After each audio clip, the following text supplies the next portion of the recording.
Hola, ¿qué tal? Muy buenas tardes. Es un placer para mí poder compartir esta plática con todas y todos ustedes sobre la Confederación General de Trabajadores y su centenario que se cumple esta semana, ¿no? Bueno, antes que nada, mi agradecimiento para los organizadores, para el INEM, para el Museo de la Revolución. Pues es un placer, la verdad, poder eh, acudir al llamado que me hicieron, ¿no? Bueno, y por otra parte, también quisiera comenzar esto no sin antes esperar y desearles a todos y todas ustedes que estén con la mayor salud y tranquilidad posible en esta situación tan difícil que estamos pasando, ¿no? Tanto en México como en el resto del mundo. Eh, bueno, para hablar de la CGT he preparado un pequeño texto al cual daré lectura e intercalaré con algunos comentarios y con algunas fotografías que preparé para un poco, digamos, um, compartir, sí, compartir gráficamente algunos de los acontecimientos de los que voy a hablar. Bueno, el texto se titula CGT, la Confederación Obrera Radical, Orígenes y Perspectivas de Investigación en su Centenario. Empieza con un epígrafe de Antonio Gramsci que dice: escribir la historia de un partido no significa otra cosa que escribir la historia general de un país desde un punto de vista monográfico.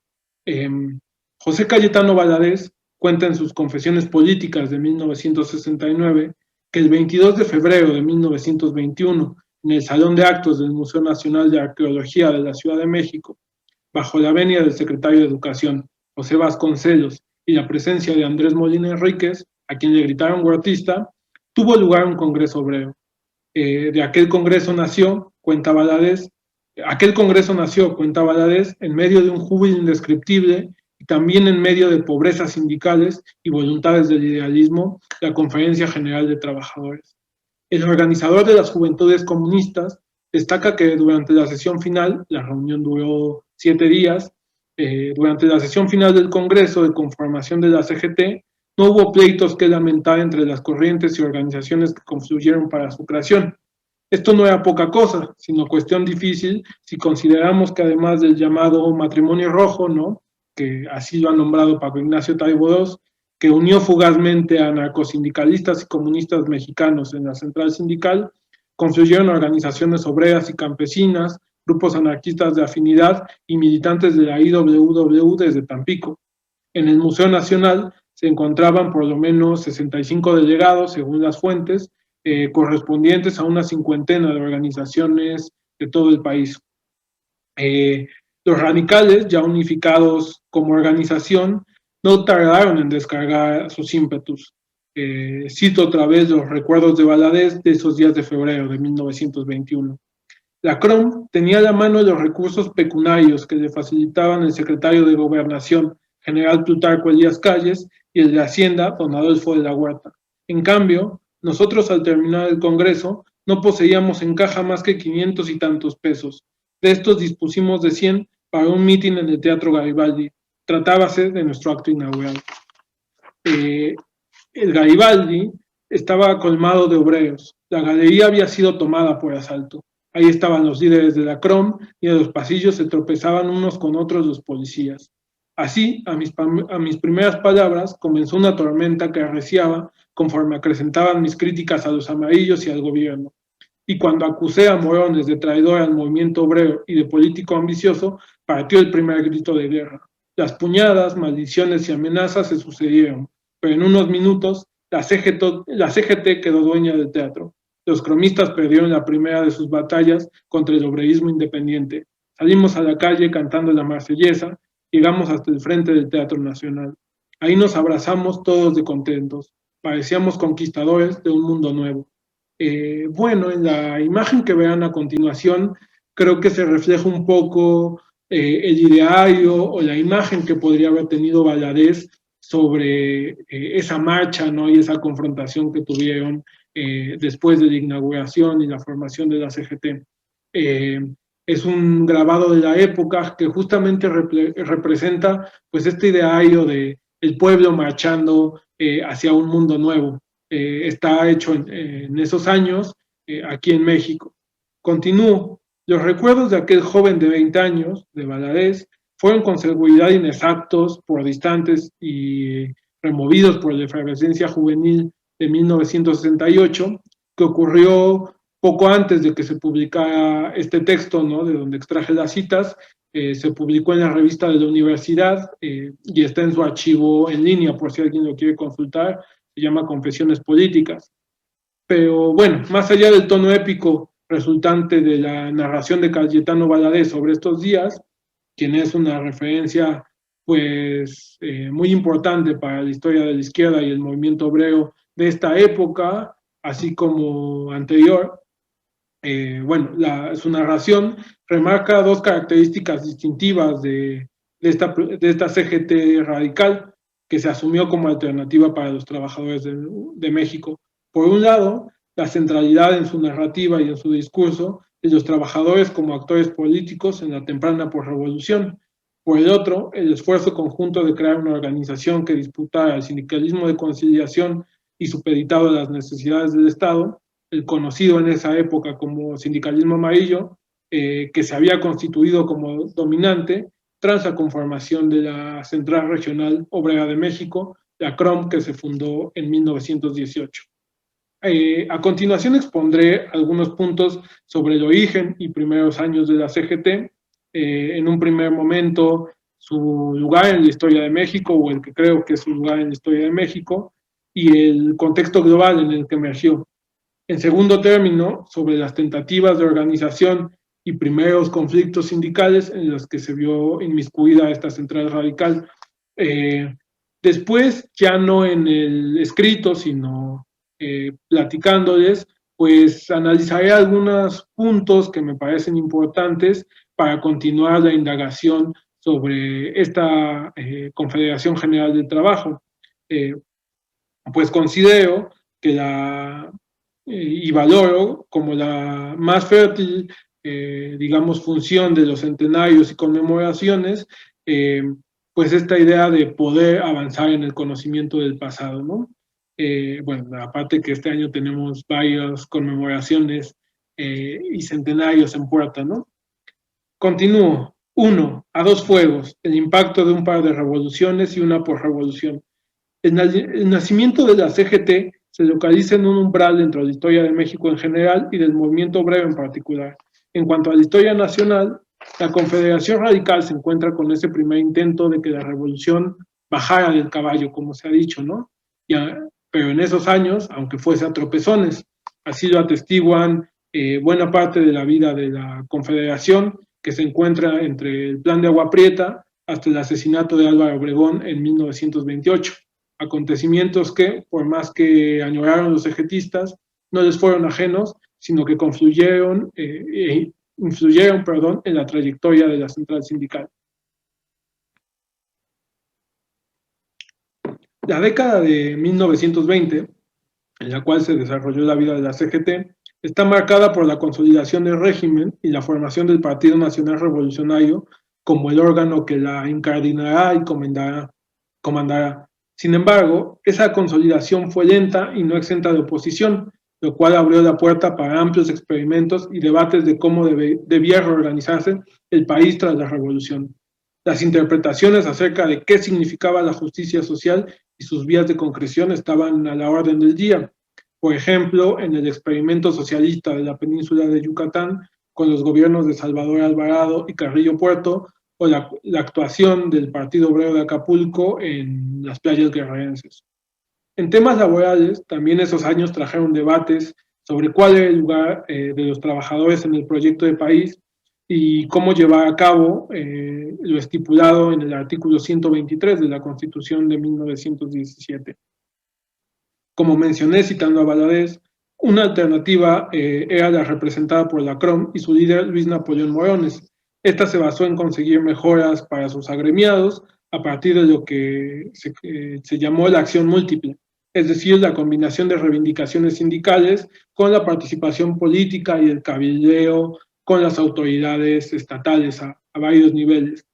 La acción múltiple cromista mostró su utilidad para un país en reconstrucción y una nueva élite estatal necesitada de legitimidad entre las amplias bases de pobres que tomaron las armas en la Revolución Mexicana. También emergió en esos años un sindicalismo religioso menos estudiado, pero sí con algunas referencias que se pueden encontrar en línea, representado por la Confederación Nacional Católica del Trabajo. La CROM se consolidó rápidamente como un importante apoyo estatal, lo cual también redundó en influencia y poder para el grupo que comandaba Luis Napoleón Morones. En mayo de 1919 se constituyó el Partido Laborista Mexicano y algunos miembros del grupo de Morones, ¿no?, que se llamaba el Grupo Acción, ocuparon puestos tanto como gobernadores, por ejemplo, el gobernador del Distrito Federal, Celestino Gasca, que fue también sindicalista, o en las cámaras de diputados. De hecho, el laborista mexicano fue la primera fuerza en el Congreso desde 1922 hasta el asesinato de Obregón. En ese contexto, el nacimiento de la CGT marca el primer momento de clara demarcación ideológica de los trabajadores mexicanos. Durante el periodo anterior tenemos a otra organización muy importante, la Casa del Obrero Mundial, ¿no? Que hace unos días Ana Rivera Carbó, como la especialista en esa organización, dio una conferencia también por esta vía. Justamente en la COM pues confluían distintas corrientes ideológicas y coexistió desde un Morones, por ejemplo, hasta ácratas de toda la vida como Jacinto Huitrón. En contraste, a partir de la formación de la CGT y su disputa con la CROM por ganar a los trabajadores mexicanos, se inauguró la larga lucha del autoproclamado sindicalismo independiente u obrerismo independiente, como le llama Valadez, frente al corporativismo sumiso al Estado y sus directrices en el mundo del trabajo. Esta diferencia no solo se entiende como secuela de la Revolución Mexicana, sino también por los ecos que llegaron de un país lejano como Rusia. La Revolución de Octubre fue un acontecimiento con repercusiones globales sobre la Revolución Rusa de 1917, no solo por sus implicaciones geopolíticas con la conformación de la Unión Soviética o por ser la expresión victoriosa de el momento de mayor cantidad de huelgas en la historia del capitalismo, como lo es el quinquenio de 1915 a 1920, sino porque los trabajadores del mundo podían ser dueños o tenían la idea de que podían ser dueños de sus propios destinos. Para 1921, las ideas sobre qué había pasado en Rusia y qué era la revolución de los soviets eran un poco más claras que al principio, ¿no?, en los primeros meses de 1917 y 1918, donde la información y las valoraciones que se hacían eran un poco más imprecisas y confusas, ¿no? El mejor ejemplo de esta asimilación de la Revolución de Octubre a la cultura política de la década del 20 es que el Partido Comunista Mexicano ya se había formado y adherido al Internacional Comunista.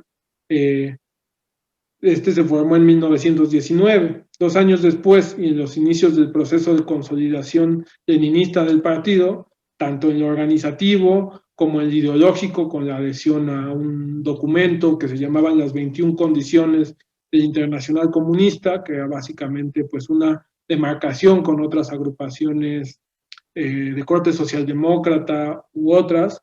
El PCM formó parte de los organizadores y convocantes al Congreso Obrero del 21 de febrero, del que hemos hecho ya referencia. Vale la pena resaltar que tanto la conformación del PCM como de la CGT, la Revolución Rusa no solo influyó en las ideas, sino que el contexto mundial influyó de otras maneras. Militantes japoneses, estadounidenses, bengalíes, peruanos, italianos aportaron sus ideas y esfuerzos prácticos al nacimiento del comunismo libertario en México. Tanto esta vocación internacionalista sobre la Revolución Mundial como la huida al reclutamiento de la Primera Guerra Mundial, que en esos momentos ya había concluido, pero que tenía todavía secuelas, son motivos de este nuevo capítulo cosmopolita de la izquierda y la clase obrera mexicana. Ya en la COM habíamos visto que su conformación también pues estaba en buena parte influenciada y favorecida por la migración, en ese caso española.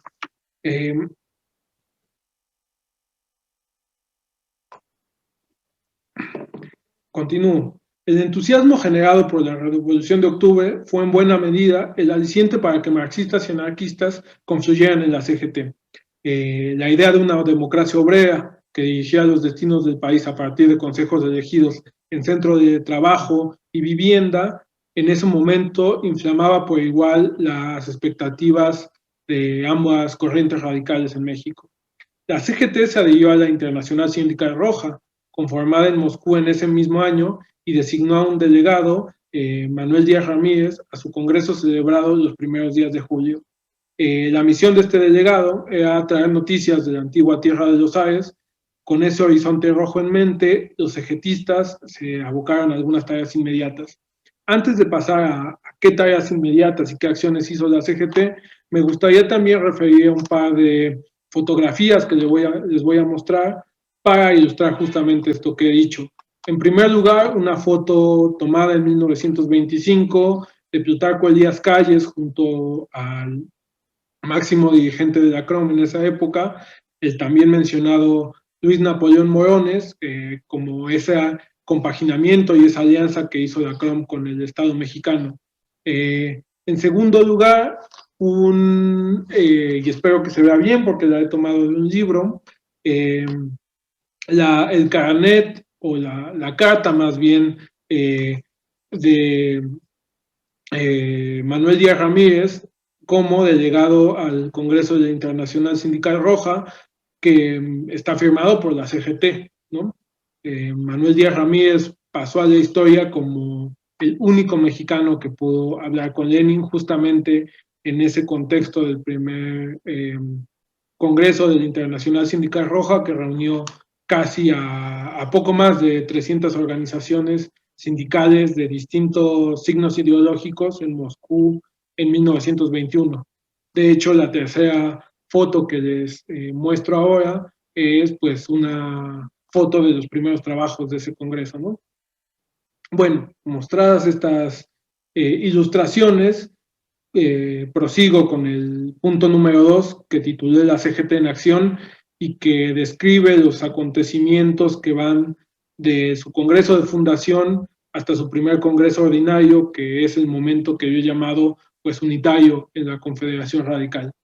La declaración del Congreso Fundacional de la CGT marcó el siguiente considerando, que para asegurar la victoria del proletariado, y aquí cito, que para asegurar la victoria del proletariado sobre la burguesía se necesita la perfecta organización del primero en agrupaciones ya sean sindicales o uniones revolucionarias, que los partidos políticos, ya se llamen democráticos, socialistas, etcétera, no han sido hasta la fecha sino organizaciones creadas para lograr el escalamiento al poder por los traidores a la causa proletaria y han estorbado la organización de en agrupaciones de lucha revolucionaria, que son las llamadas a efectuar la expropiación del capital acumulado.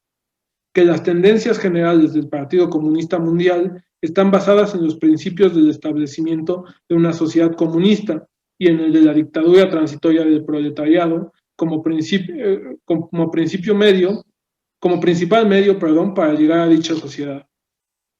Bueno, los objetivos eran claramente muy ambiciosos y tenían como método en la CGT lo que se llamó la acción directa, en contraposición a la ya expuesta acción múltiple de la CROM.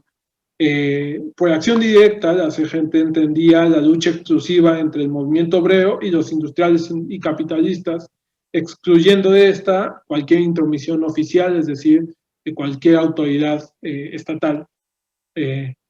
La CGT tuvo oportunidad de promover su orientación de acción directa en el verano de 1921, cuando varios conflictos obreros se registraron en el país. 3 días después de finalizado su congreso, estalló una huelga ferrocarrilera que se convirtió en una prueba de fuerza entre el naciente gobierno de Obregón Calles, digamos, nacido de la rebelión de Agua Prieta, y la clase trabajadora. Tanto la CROM como la CGT llamaron a una huelga solidaria con los trabajadores de Riel En el caso de la Central Radical, esta fue ratificada por cada una de sus asambleas locales, mientras que la Central Amarilla permutó la huelga solidaria por un ofrecimiento de mediación con el gobierno y la integración de la Confederación de Sociedades Ferrocarrileras, el órgano que dirigía la huelga, al interior de la CROM, ¿no? Aquí me parece que hay un contraste pues bastante claro entre que era la acción múltiple y la acción directa de la CROM y la CGT respectivamente. La lucha por el ferrocarril fue encarnizada. El gobierno despidió a 12,000 trabajadores, sustituyéndoles por esquiroles y para así garantizar la continuidad del servicio. Los huelguistas respondieron con mítines, sabotaje y enfrentamiento con la policía hasta que el ejército ocupó militarmente las estaciones del ferrocarril y postró cañones en Nonalco y Buenavista en la Ciudad de México. A raíz de estos acontecimientos, la huelga se levantó bajo las condiciones y oferta del gobierno de Obregón hacia los huelguistas. A pesar de la derrota de febrero, el prestigio e influencia de la CGT creció. Los tranviarios y trabajadores textiles del Valle de México que se habían acercado a esta confederación vieron mejoras en sus condiciones laborales. La cercanía con los ferrocarrileros y electricistas se mantuvo y la CGT inició relaciones con la Federación de Trabajadores de Zacatecas, que no pudo asistir al Congreso de Fundación. La agitación laboral también creció en Atlisco y en Veracruz se consolidó una sección local de la CGT que será muy importante también para entender lo que el año próximo se llamaron las huelgas inquilinarias de 1922, y esta sección local tenía un órgano de propaganda que se llamaba Solidaridad. Los militantes de la CGT recorrieron México agitando sus consignas en ese verano, en sus consignas de mejores condiciones de trabajo y la revolución social venidera. Visitaron Aguascalientes, Monterrey, Morelia y el puerto de Tampico. Su frenética actividad se coordinó con una manifestación meeting del 1 de mayo, donde los cegetistas denunciaron al gobierno de Obregón. El gobierno reaccionó a la agitación con una orden de deportación fechada el 23 de mayo, tomando como pretexto una manifestación de desagravio católico en Morelia, Michoacán, donde semanas atrás un contingente sindicalista había marchado al lado de la catedral. La manifestación católica devino en incidentes por la ciudad, con el saldo de un trabajador muerto por herida de bala. Este trabajador era Isaac Arriaga, fundador de la Casa del Obrero Mundial de Michoacán y dirigente del Partido Socialista en esa entidad. El episodio dio pie a la expulsión del país de 11 militantes extranjeros de la CGT y muchos de ellos también del Partido Comunista, a los cuales le aplicaron el famoso artículo 33 constitucional. No tengo demasiado tiempo para detenerme en la biografía de estos 11 expulsados del país, pero sí valdría la pena decir que fueron muy importantes tanto en la conformación del PCM como en los primeros trabajos de la CGT de agitación y también de formación ideológica en ambas entidades, ¿no? Por ejemplo, les recomiendo los trabajos de Daniel Kent sobre Manavendra Roy, quien fue un militante bengalí que formó el PCM en 1919. Bueno, continúo con la historia de la CGT y sus primeras acciones. Las hostilidades después de la deportación aumentaron. A finales de mayo, tranviarios, trabajadores textiles de las empresas La Hormiga, Santa Rosa y Santa Rita estallaron las huelgas por aumento de salarios, reglamentación de horas de trabajo y reintegración de trabajadores despedidos. Clásicas demandas sindicales. Sin embargo, la huelga tranviaria concluyó con enfrentamientos en las calles y la custodia policial de las instalaciones. En Tampico, el ejército irrumpió en un mitin sindical y los trabajadores contestaron decretando una huelga general. En Veracruz se llevó a cabo un paro de 2 horas en protesta por las deportaciones de los camaradas extranjeros. Para principios de junio, Obregón declaró: todos los atentados que sean de carácter bolchevique o declarados por el socialismo anárquico serán sofocados enérgicamente por el gobierno de toda la República. Esto se lo declaró al periódico El Demócrata, y bueno, bajo esos niveles de confrontación y combatividad de los sindicalistas, se ve que había muchas huelgas, pero no se podían articular las distintas protestas en los primeros meses de actividad de la CGT. Hacia mediados de 1921 lanzaron la convocatoria a su primer congreso ordinario, que marcaría el fin de la unidad dentro de sus filas.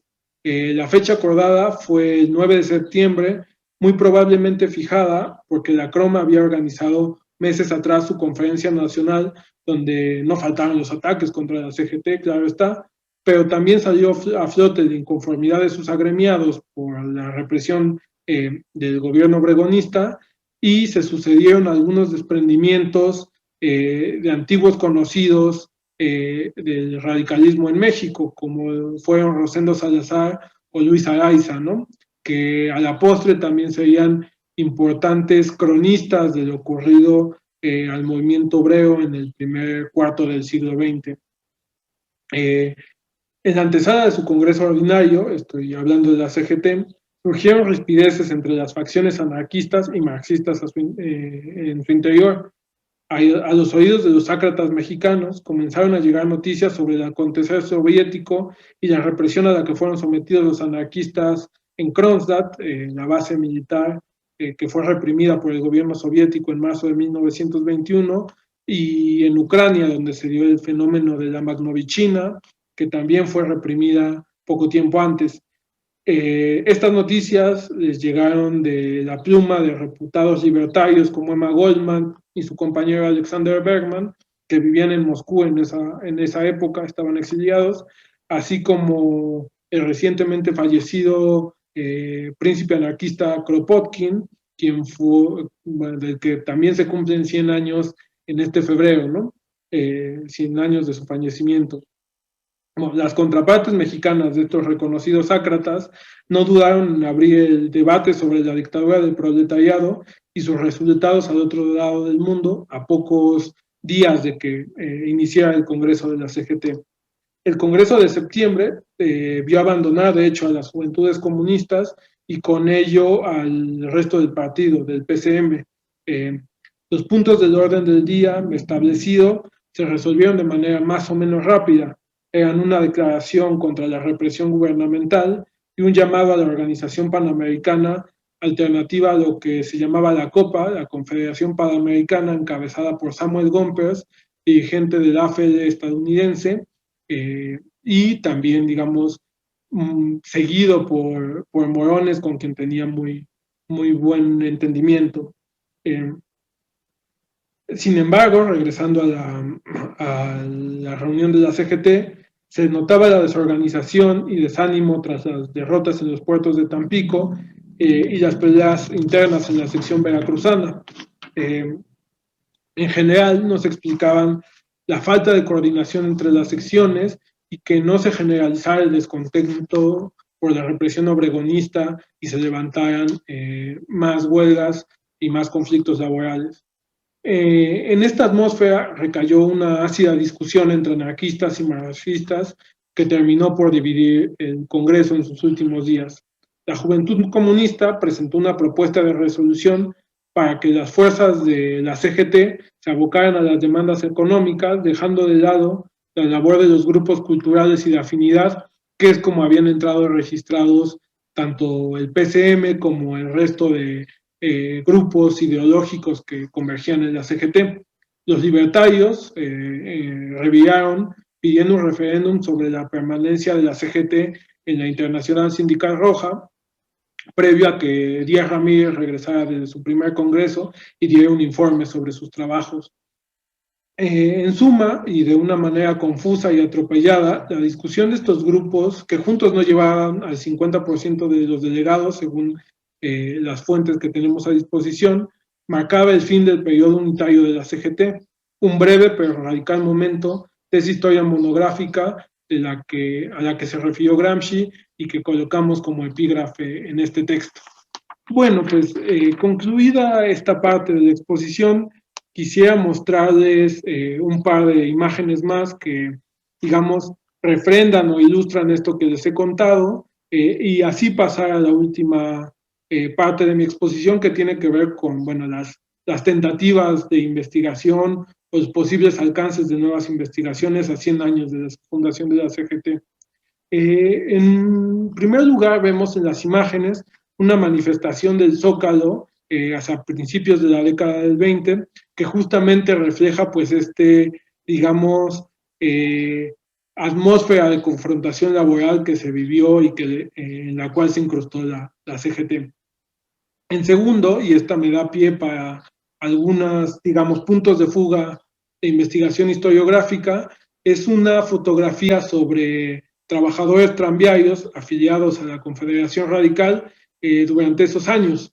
Y digo que me da pie para la tercera parte, porque digamos en el estado de la cuestión o en la historiografía especializada sobre el movimiento obrero, tenemos un momento muy interesante de investigación, ¿no? Que converge con un momento de efervescencia laboral también en la década del 70 y el 80, que con autores como Barricard, John Mason Hart y Germina Baena, que hace una recopilación de documentos muy importante para la CGT, para conocer sobre la CGT, digamos, asentaron los acontecimientos y cómo se sucedieron. Creo que ahora un punto interesante de investigación sería pues construir una suerte de historia social sobre quiénes eran los protagonistas más allá de los dirigentes o de los grandes acontecimientos y congresos que yo he referido, ¿no? Se calcula que la CGT tuvo alrededor de 40,000 afiliados en su inicio y en sus puntos más álgidos llegó a tener 100,000, lo cual abre la pregunta sobre quiénes eran esos trabajadores, cómo vivían, en qué pensaban y cómo llegaron a conjuntar pues esa visión radical de la sociedad con su socialidad cotidiana, ¿no? Creo que estudios de historia regional o de las propias agrupaciones de la CGT en varios puntos del país entrarían en esa línea, ¿no? Afortunadamente tenemos el estudio de la doctora Mónica Alcayaga sobre Tampico, que creo que es pionero en esta línea, y otras investigaciones en curso, como la de mi colega, algunos colegas del Instituto Mora, ¿no? Que están investigando justamente cómo se dio esta vida de los trabajadores cegetistas en la Ciudad de México relacionada con sus barrios y sus lugares de vivienda y militancia. En segundo lugar, y digamos también como algo que intenté remarcar en el escrito, pues está las conexiones internacionales y globales que da la investigación de la CGT, ¿no? Esta senda ya ha sido investigada, digamos, para las corrientes ideológicas, por ejemplo, los comunistas, ¿no? La que más se ha investigado, y ahora también algunas corrientes y vínculos de solidaridad entre anarquistas durante la década del 20, pero creo que sería interesante también abordarlo para las organizaciones sindicales, incorporando a estos grupos, pero yendo más allá de ellos. Un ejemplo de esto es la reciente tesis del doctor Carlos López, también del Instituto Mora, que habla sobre la diplomacia obrera durante la primera década, durante la primera mitad del siglo XX en México, abocándose en este caso en la CROM, ¿no? Y otras organizaciones posteriores, pero que creo valdría la pena también indagar en esa parte en la CGT, ¿no? Y bueno, por último, y para cerrar esta charla, quisiera hablar un poco de las fuentes. Tenemos testimonios de varios de los protagonistas de la CGT a la mano, ¿no? Muchos de ellos disponibles en la red, el mencionado Valadez, Luis Araiza, Rosendo Salazar, que creo que valdría releer con algunas de estas preguntas que planteo y otras más, pero también creo que hay una labor de recuperación y de sistematización de algunos archivos personales donde se encuentran importantes documentos para conocer este periodo de la historia del movimiento obrero. Por ejemplo, el archivo de Luis N. Morones, ¿no? Que está ubicado en Puebla, pero que es de difícil acceso, o el archivo de José Cayetano Valadez, que sería muy importante que pudieran ser públicos y de acceso abierto si queremos pues, profundizar en este conocimiento de la central radical y de otros movimientos que se dieron en la época.